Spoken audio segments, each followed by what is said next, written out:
Hello and welcome to Microsoft Hates Greg. My name is Greg Deckler, and today we are going to be talking about dynamic format strings for measures or dynamic measure formats. So I'll get into what those are in just a second, but we're going to be taking a look at a different use case than is presented in this example that is listed out here on this learn.microsoft.com article. And I'm going to be showing you some of we're not going to be too harsh because it is the preview feature, but there are some caveats, some, bumps in the road, if you will, with these things since they're in preview. Hopefully they'll be fixed when they get to a general release. And that's some of the things that aren't covered in this known issues and considerations.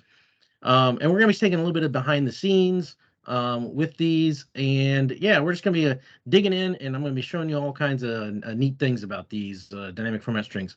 So what are dynamic format strings? Form measures. All right, so just like custom format strings allow you to control like how a number or date is presented within Power BI desktop or Power BI. Dynamic format strings kind of take that to the next level. And just for the record, Chelsea Iden's still my hero for getting custom format strings into Power BI. All right, so dynamic format strings kind of put that a little bit on steroids. They allow you to actually use DAX to dynamically return a format string depending on whatever DAX you want to create. So now this is kind of this doesn't come up very often, to be honest. I can consider it kind of an edge use case for these kinds of things.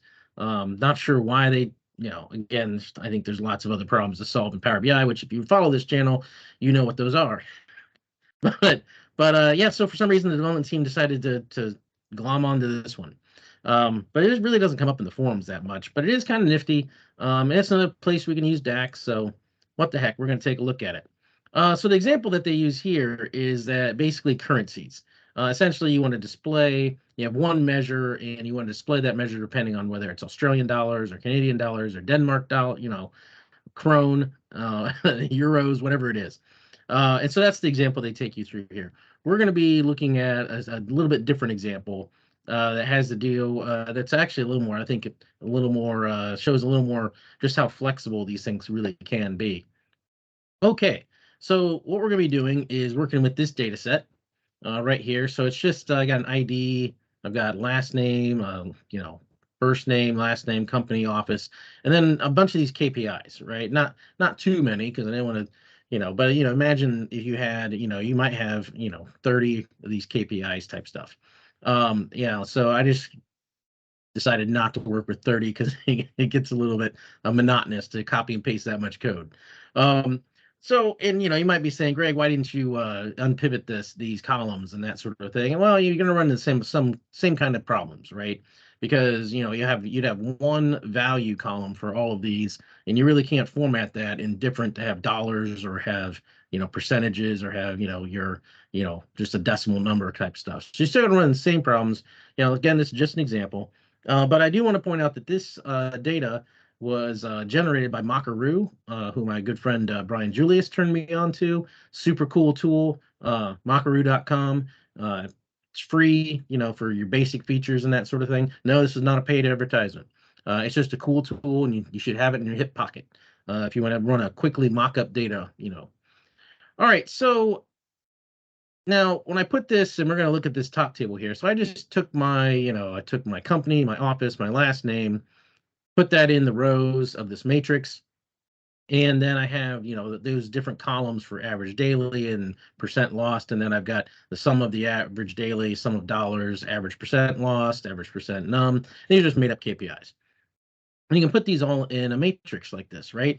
As the values, and this shows up like this, and then you can add conditional formatting. But the pain with this is that for every KPI you have to go into conditional formatting, background color, set the background color, conditional formatting, to whatever you want. I just used the simple gradient, and you have to do that for every single one of these.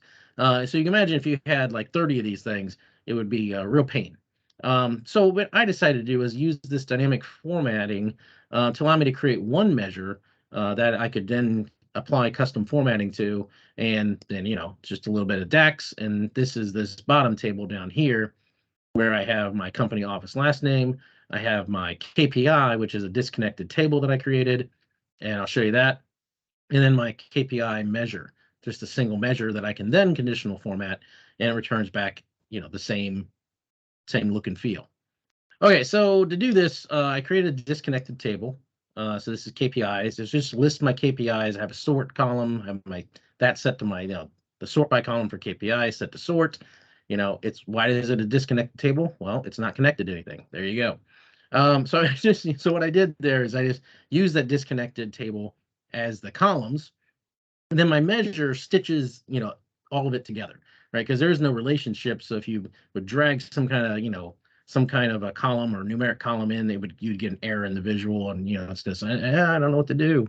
So as you can see, though, I have, even though it's a single measure, this I show up as decimal numbers, this shows up as currency, and these show up as percentages. All right, so how do you do that? Well, first step is you need to create your measure, right? So that's pretty simple. In this case, I'm grabbing the max of my KPI, so I know what column I'm in, and then I have a switch statement based upon that KPI. If it's daily average, I sum up the daily average column, the average daily column, and so on and so forth. Pretty simple. When I'm using averages here, because that's what I did up here in this other table. So that, you create the measure. Pretty simple. If you've worked with disconnected tables, you know how to do this type of stuff. But the issue comes in is that if you set your conditional formatting to just use that measure, so let's go ahead and do that. Let's see, conditional formatting, background color. Let's switch this to, instead of the one I created, to switch this to just the KPI measure, right? Because these numbers are much higher than these decimal numbers and stuff, that's really the only shading that you get. So obviously then you need to create another measure to do your conditional formatting for you. And I'll show how you do that. And we're using this measure here, this KPI background color. All right, so that measure is a little more complex, but not too bad, right? So I grab my KPI, I grab my ID of the person for the row that I'm in.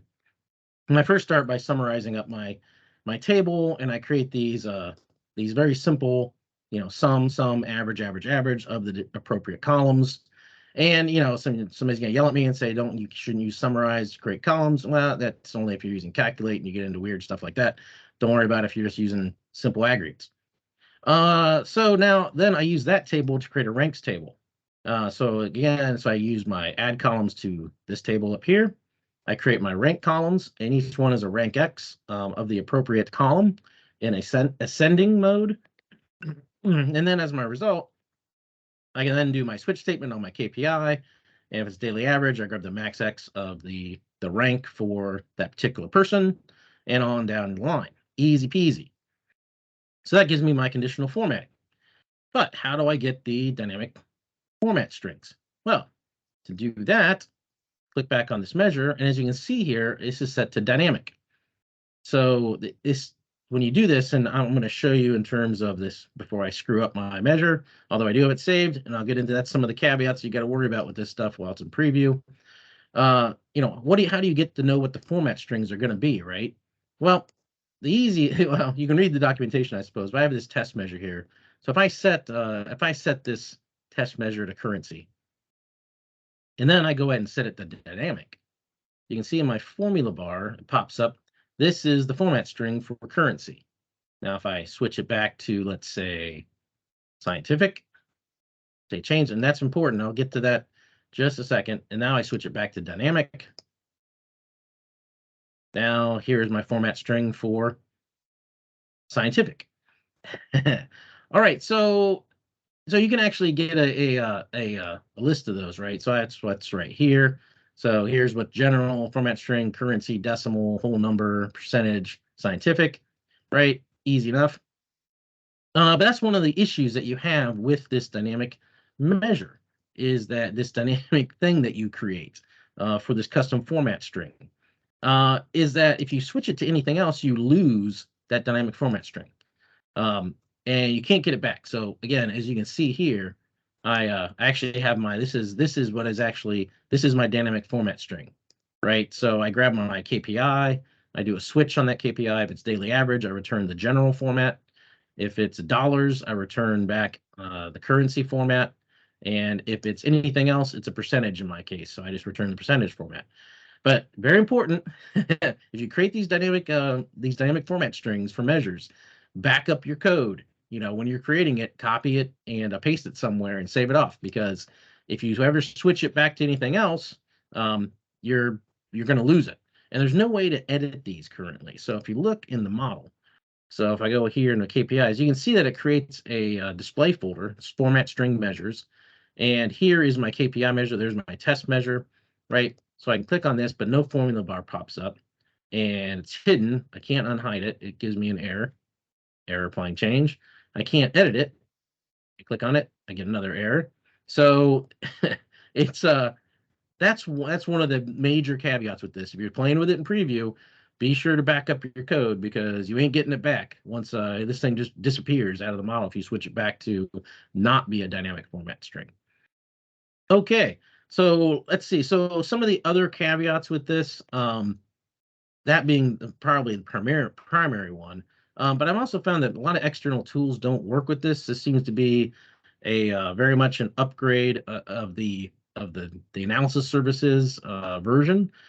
So certain tools aren't going to work with it because if they don't have the right DLLs and such. It's interesting because I tested some of the external tools without doing dynamic format strings for measures, and they worked. But once I added a dynamic format string and I clicked on some external tools, then I get an error back that they're not at the right compatibility level. So interesting thing there. So I'm gonna have to recompile a bunch of my external tools and get them out there because there you go. But some tools do work with it, like this tabular editor. They work with it sort of, sort of. So these KPIs, so you can see down here, here's my KPIs table, and here's my measures I created, but you don't see that format string measure. It doesn't show up here. So, it's going to cause some problems with external tools until they really probably get updated and catch up with the feature set that's in the analysis services. So that's the other caveat I wanted to mention. I think that's pretty much everything for this video. Hope you enjoyed it. Kind of a different use case, right? In terms of, you can actually not just do different kinds of currency, but you can pretty much do anything you want to with these format measures and write whatever DAX you want to get them to display in the right format, as you can see down here. So hope you enjoyed it, and I'll talk to you next time.